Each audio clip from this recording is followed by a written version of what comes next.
Hey guys, Rod here at A Better Way to Farm. Excited to come at you. It's day 9. Merry Christmas. On the 12 days of nutrients, we're going to look at iron. You know, our goal here is to improve the knowledge base, improve yield, improve profits on each and every farm. First, I want to say thank you to a whole bunch of you who have reached out as a result of what we're doing here. I love talking to new people. We've had calls 641-919-1206. People are reaching out, going to the website, getting some emails in, and just doing some different things, and we appreciate that opportunity. We hope that you find great value in what we're doing, and we hope that you share it with a friend, okay? As we dive off here into iron, let's talk about what it does first. We know that it promotes the formation of chlorophyll. Although it's not a part of chlorophyll, it promotes it. It acts as an oxygen carrier, and it's involved in reactions involving cell division and growth. Iron is a nutrient that we do not want to be short in any form or fashion. As we look at some of the things that we're going to talk about, what makes it unavailable and what we can do about it. First of all, in the agronomy handbook from Midwest Labs, what do they have to say about iron in here? They just got some short definitions, but I like to use them because they're really good and they're pretty impactful. Iron availability will decrease as your pH increases. Iron chlorosis often develops on field crops. That is a result of a high pH. High levels of phosphorus in conjunction with iron will form insoluble iron phosphate compounds and may induce an iron deficiency. Guys, when we think we're doing a hot deal here, when we're running them P1 tests up to 85, 100, 105 parts per million, we're hurting ourselves. We're hurting ourselves bad because one of the many things that it does is that phosphorus will tie up with iron. And when we make that iron phosphate compound, neither one of them are available. Iron is not easily leached from the soil under normal conditions, and so we don't have to worry too much about that. However, we can have poor aeration, which restricts root growth, and that will cause some unfavorable conditions for uptake, so we can get ourselves in a jam there. New book that I've been working on here, it's called Eco Farming. It's by Charles Walters. And there was 2 things in here that I found exceedingly interesting today. Well, there's a lot of things, but in regards to iron, iron is what scientists call a microelement. Although it figures in the formation of chlorophyll, it is not a part of the chlorophyll molecule. It is part of the plant. However, it is expressed in terms of part per million. Plants ashed out will test as little as 10 parts per million and sometimes as much as 2,000 parts per million. When iron is missing in the nutrient uptake, chlorophyll production for greater photosynthesis will be punished. Whitened young leaves and the white and dark stripes of a magnesium deficiency may also bespeak of an iron problem. In other words, iron and magnesium deficiencies can present the same.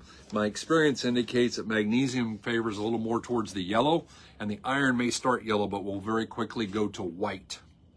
And so that's a little difference there in that. But obviously, when we see a problem, we want a tissue test and nail it down.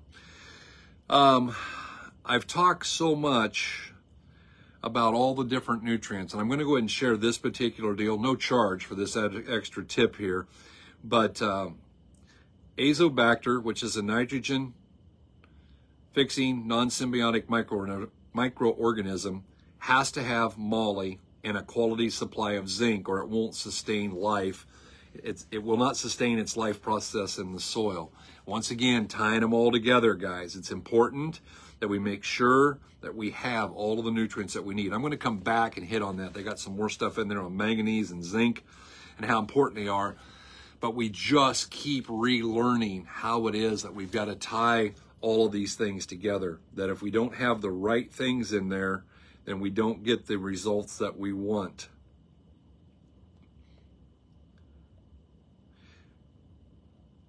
When we start talking about the fact that just simply a lack of moly and a lack of zinc can create a nitrogen deficiency, that's very interesting to me. And it's not just put on more nitrogen, it's just do the right things. And here we are again with another micronutrient feeding another soil bug. When we get the soil bugs right, we just keep coming up with more and more of those. And it's important that we figure out what ones go together and how to tie those together and how to do the right thing. If we do the right thing by our soil, it will do the right thing by us. coming out of the Fertilizer Handbook from the Fertilizer Institute, iron deficiencies reduce yields, and especially on the calcareous soils in the western U.S. Only a small fraction of the total iron in the soils is available to the plants, and it will decrease as the pH increases.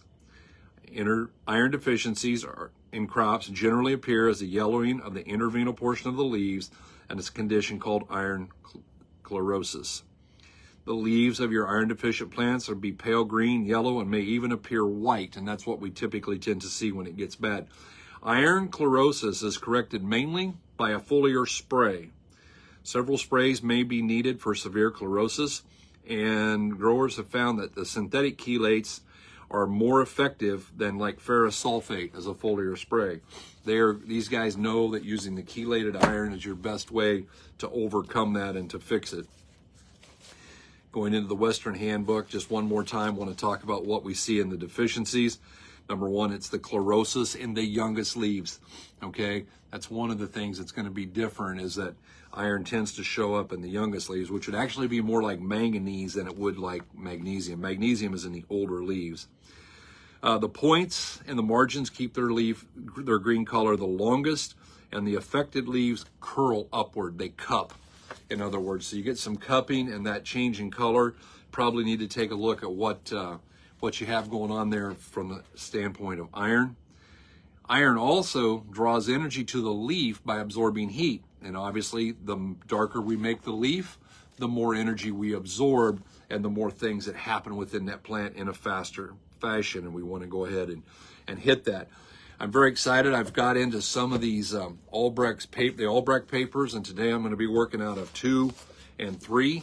Just a short, brief thing in here on iron that I want to share with you. Iron shortage is one of those earliest in the history, iron shortage is one of those recognized earliest in history in the chloritic leaf pattern and the yellow to white development of the interveinal tissues of the leaf. The vascular system may remain green for a while. Interveinal striping of cereals may precede the complete bleaching. Guys, when it turns white, we're not gathering the photosynthesis.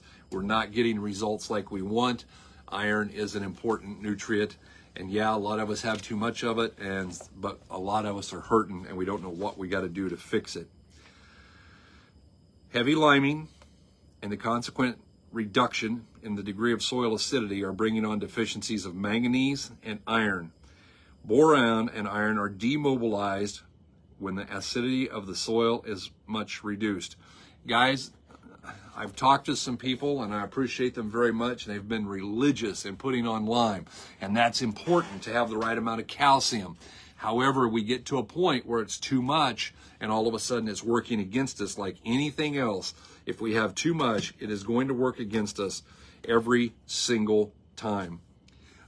Looking here from Don Schrieffer, as we see what his comments were on this, and guys, I do a lot of this. A lot of it is repetitive. Why? Because A, we want to drive it home, and B, when all these people come up with the same conclusion, and all these guys were guys who were out in the field over and over and over again, spending days, hours, months of their life studying these things. And so we want to make sure that we're listening to there's no need to reinvent the wheel. Anaerobic soil organisms also take their oxygen from certain iron compounds. Here we are, iron feeding anaerobic soil organisms. We refer to their end product as a form of reduced iron. Reduced iron can cause several reactions because many plants tend to overfeed on it. Excessive iron intake can darken and plug the nodes of corn. This plugging of the nutrient channels progressively slows the upward movement of nutrients into the plant. So, we can have not enough iron, and that's bad. We can have too much iron. We get too much iron in the plant. Now the plant's not healthy. We plug it up, and it won't be able to get the nutrients that it needs, especially during the ear fill stage. Progressive plugging of the corn nodes causes the plant to age prematurely and die. The inner nodes will remain high in moisture and sugars and high in moisture and in sugars, inviting the invasion of soil fungi and stock rot. The interior of a healthy maturing corn stalk will not backlog water as sugars. It will have the appearance of being filled with dry styrofoam.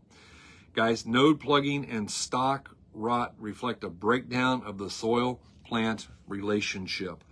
And so not only can we have not enough, we can have too much. And when we have too much, it's always going to come against us and cost us money. Jumping on back here to another observation that he made. Iron deficiency occurs mostly on calcareous alkaline soils, those with a pH at 7.5 or above. These soils may be high in sodium or extremely high in potassium, calcium, and or magnesium. As with a manganese, the iron deficiency will most likely occur during the very early growth under cold and wet conditions. Excessive phosphate applications can trigger an iron deficiency, especially in acid soils. Too much phosphate, guys, is working against us. Iron management, as with manganese management, is greatly influenced by soil temperature and root development. A large root system is your best insurance against deficiency. Guys, anything that we can do to drive roots is our friend. It's always going to be better to do that. It adds organic matter, it gets more moisture, it gets more nutrients. Soil temperatures also directly relate to root growth, making iron management as well as manganese management absolutely necessary during those critical early growth periods. Iron management is most effective as a foliar application because it assures instant utilization. And the fact of the matter is, even when we apply dry bands of some kind of iron, they may not be utilized when they are needed due to the cold and wet soil conditions. They really push this. Iron chelates are available and very effective as foliar sprays to correct the iron deficiencies. Over and over and over again, guys, they talk about foliar feeding chelated iron. That's how we're going to get where we want to go with this and get that level where we need it to be. And the last thing I want to do is hit page 288 and share out of this. And I've got one more book. It's interesting that everything we work on, guys, is out of trying to figure out how to make more money and get things to go faster. And so as we look at those Albrecht papers, there's a lot of stuff in there. I'm very excited about the other new book that I had that we're coming in with. And guys, if you can get these, Karen's putting up links on them as to where we can go get them. And lastly, I want to talk out of Hands-On Agronomy. Talking in our quest to figure out more things about iron. And we start looking at what Neil has to say about this.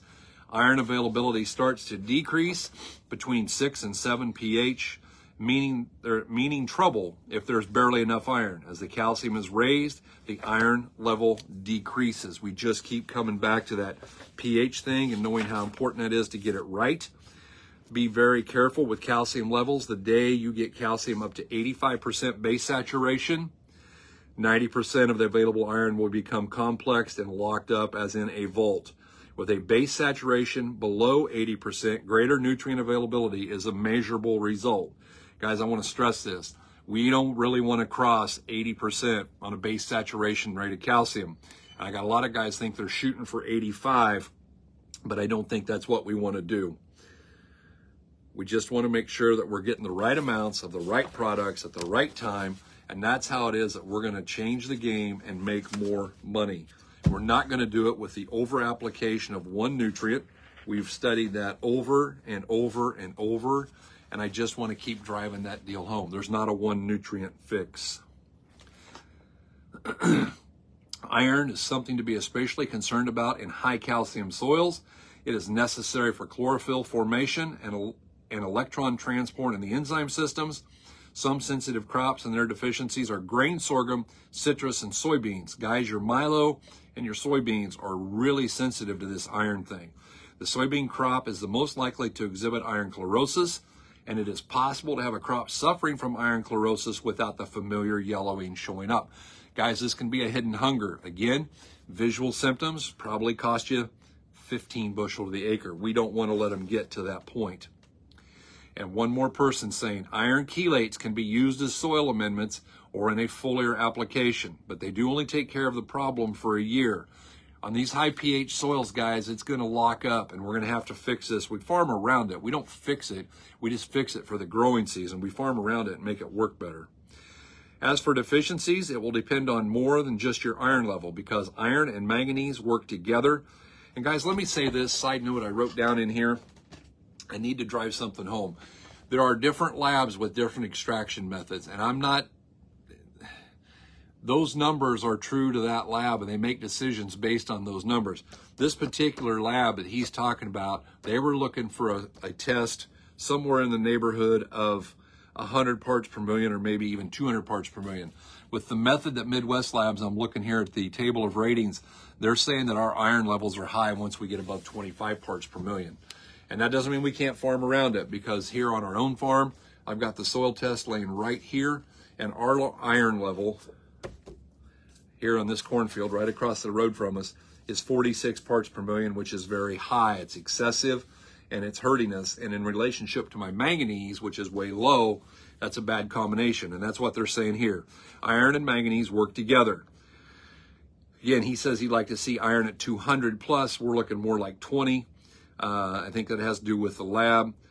If the manganese is greater than the iron, that is going to be trouble. We need to have iron about 1.5 greater than manganese. The problem with that is we can't change that ratio. So what happens here where my iron is so high and my manganese is so low? Real simple. We apply a lot of chelated manganese to the crop to get a decent growing corn crop out of it. It's one of the many things that we need to do. Guys, these micronutrients are not micro in importance. They're only micro in the amount that we put on. I want to stress that for you over and over and over again. Iron is something that is often overlooked. If you're fighting in a high pH, you probably are aware of it, but if not, you need to be looking at it. If you're farming where I'm at, you're probably trying to figure out, what am I going to do with all this extra iron that I have?